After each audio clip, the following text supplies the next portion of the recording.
Hello दोस्तों, स्वागत है आपका हमारे यूट्यूब चैनल सम्राट एजुकेशन में। दोस्तों, इस वीडियो में आप लोगों के लिए लाए हैं बीएससी एग्रीकल्चर फर्स्ट ईयर के फर्स्ट सेमेस्टर के एक विषय फंडामेंटल ऑफ एग्रोनॉमी का 20 महत्वपूर्ण प्रश्न, जो कि दोस्तों आपके एग्जाम में इसमें से कुछ प्रश्न पूछे जा सकते हैं। दोस्तों, आप लोग एक बात ध्यान दीजिएगा, यहाँ पे जो सेकेंड सेमेस्टर मैंने गलती से लिख दिया है, यहाँ पर फर्स्ट सेमेस्टर रहेगा। और दोस्तों, यदि आप लोगों को इसका पीडीएफ चाहिए तो डिस्क्रिप्शन में व्हाट्सएप ग्रुप का लिंक और व्हाट्सएप नंबर भी दिया गया है, वहाँ से मैसेज करके आप इसका पीडीएफ ले सकते हैं।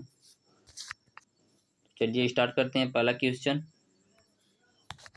Fundamental of agronomy. दोस्तों, फंडामेंटल ऑफ एग्रोनॉमी का पार्ट 2 वीडियो है ये। तो क्वेश्चन है, एग्रोनॉमी के जनक कौन है? Father of agronomy. तो दोस्तों, हमें किसी भी सब्जेक्ट के बारे में पढ़ने से पहले उसके फादर के बारे में जान लेना चाहिए। मैंने पहले वीडियो में फादर का नाम नहीं बताया था, इसलिए सेकेंड वीडियो में ही फादर का नाम बता रहा हूँ। तो फादर ऑफ एग्रोनॉमी कौन है? Pietro de Crescenzi. Father of agronomy Pietro de Crescenzi हैं दोस्तों। एग्रोनॉमी के जनक पीटरो डे क्रेसेंजी, याद रखिएगा। अंतर्राष्ट्रीय स्तर पर सस्य को स्वतंत्र रूप से कब स्वीकार किया गया? जो दोस्तों अंतर्राष्ट्रीय स्तर पर, इंटरनेशनल लेवल पर जो एग्रोनॉमी है उसको स्वतंत्र रूप से कब स्वीकार किया गया? तो सन 1900 ईस्वी में। इससे पहले दोस्तों अंतर्राष्ट्रीय स्तर पर सस्य को स्वतंत्र रूप से स्वीकार नहीं किया गया था। अगला क्वेश्चन, एग्रोनॉमी शब्द किस भाषा से लिया गया है? दोस्तों, ये बहुत ही इंपॉर्टेंट क्वेश्चन है और हर बार एग्जाम पूछा जाता है। तो एग्रोनॉमी शब्द ग्रीक भाषा से लिया गया है।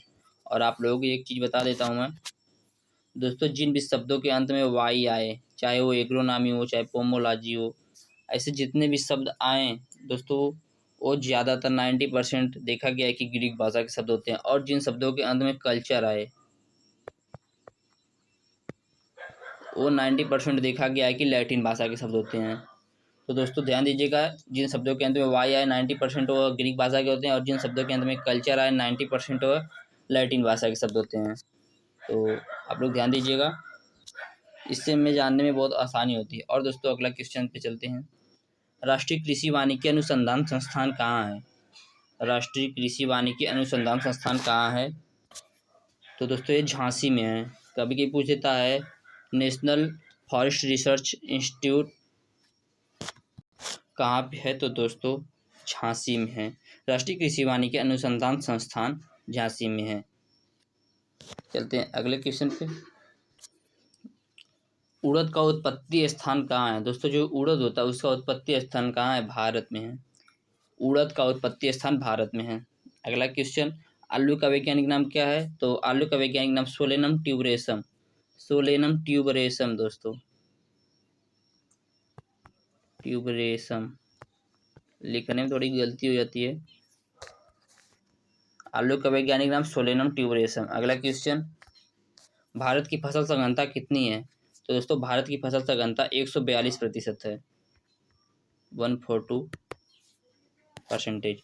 भारत की फसल सघनता 142%। अगला क्वेश्चन, भू परिष्करण के जनक कौन है? दोस्तों जो भू परिष्करण है उसके जनक कौन है? तो जैंथ्रो टूल हैं। जैंथ्रो टूल दोस्तों भू परिष्करण के जनक हैं। अगला प्रश्न दिया गया, हाइड्रोपोनिक्स शब्द का अर्थ क्या है? हाइड्रोपोनिक्स शब्द का अर्थ दोस्तों मृदा रहित खेती। मृदा रहित खेती जो दोस्तों होता है उसे कहते हैं हाइड्रोपोनिक्स। अगला क्वेश्चन, सिंगल कट चारे वाली ज्वार की फसल की कटाई कब की जाती है? दोस्तों जो सिंगल कट चारे वाली ज्वार की फसल होती है उसकी कटाई कब की जाती है, किस अवस्था में की जाती है? तो 75% पुष्पावस्था पर सिंगल कट चारे वाली ज्वार की फसल की कटाई की जाती है। अगला क्वेश्चन दोस्तों, तेल में घुलनशील शाकनाशी रसायन को पानी में मिलाने पर तैयार मिश्रण को क्या कहा जाता है? तेल में घुलनशील शाकनाशी रसायन को पानी में मिलाने पर तैयार मिश्रण को इमल्सन कहा जाता है दोस्तों, इमल्सन। चलते हैं अगले क्वेश्चन पे। शून्य भू परिष्करण का अर्थ क्या है? जीरो टिलेज दोस्तों जिसे कहते हैं। मोस्ट इंपॉर्टेंट क्वेश्चन है, अभी एग्जाम पूछा गया था। शून्य भू परिष्करण का अर्थ होता है बिना जुताई के सीधे बुआई।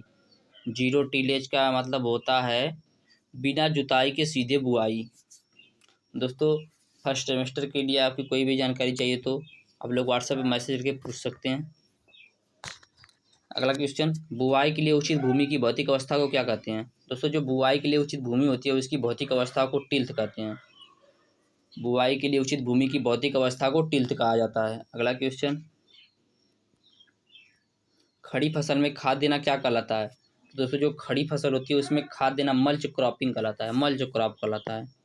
खड़ी फसल में खाद देना मल्च क्रॉप कहलाता है। मोस्ट इंपॉर्टेंट क्वेश्चन है, ध्यान दीजिएगा आप लोग। अगला क्वेश्चन दिया गया है, जिंक सल्फेट में सल्फर की मात्रा कितनी होती है? तो जो जिंक सल्फेट होता है उसमें सल्फर की मात्रा कितनी प्रतिशत होती है? तो 11 से 16%। जिंक सल्फेट में सल्फर की मात्रा 11 से 16% होती है दोस्तों। जिंक सल्फेट में सल्फर की मात्रा 11 से 16%। अगला प्रश्न जो कि मोस्ट इंपॉर्टेंट है, जलीय खरपतवारों को लेंसर कीड़ों द्वारा नियंत्रित करने की विधि किस देश ने विकसित की?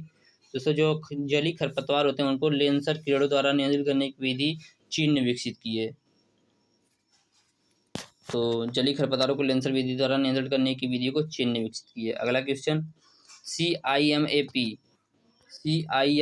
के महानिदेशक कौन है? तो डॉक्टर SPS खनूजा। और दोस्तों पूछ देगा कि CIMAP का पूरा नाम क्या है, तो आप लोगों को बता देता हूँ। दोस्तों CIMAP का पूरा नाम है central institute of medicinal and aromatic plant. तो पूछ देगा कि central institute of medicinal and aromatic plant के महानिदेशक कौन है? तो डॉक्टर SPS खनूजा हैं। CIMAP के महानिदेशक कौन है? Doctor SPS Khanuja. तो चलते हैं आप लोगों को ले क्वेश्चन पे। CIMAP के महानिदेशक कौन है? Doctor SPS Khanuja. अगला क्वेश्चन, MFA का पूरा नाम क्या है? तो most favourable area. Most favourable area दोस्तों MFA का पूरा नाम है। अगला क्वेश्चन देखते हैं, 2,4-D नियंत्रित करता है। तो 2,4-D दोस्तों है जो वह किस प्रकार के खरपतवारों को नियंत्रित करता है? तो 2,4-D जो दोस्तों चौड़ी पत्ती वाले खरपतवारों को नियंत्रित करता है। आप लोगों को आके दिखा देता हूँ मैं। 2,4-D दोस्तों जो चौड़ी पत्ती वाले खरपतवारों को भी नियंत्रित करता है। 2,4-D चौड़ी पत्ती वाले खरपतवारों को नियंत्रित करता है। कुओं और तालाबों की सिंचाई को क्या कहा जाता है? दोस्तों जब हम कुओं और तालाबों से सिंचाई करते हैं तो उसे क्या कहते हैं? तो उसे माइनर सिंचाई के नाम से जाना जाता है। कुओं और तालाबों की सिंचाई को माइनर सिंचाई के नाम से जाना जाता है। और दोस्तों एक तीसरा क्वेश्चन आप लोगों के लिए रहेगा कि गेहूं का वानस्पतिक नाम क्या है?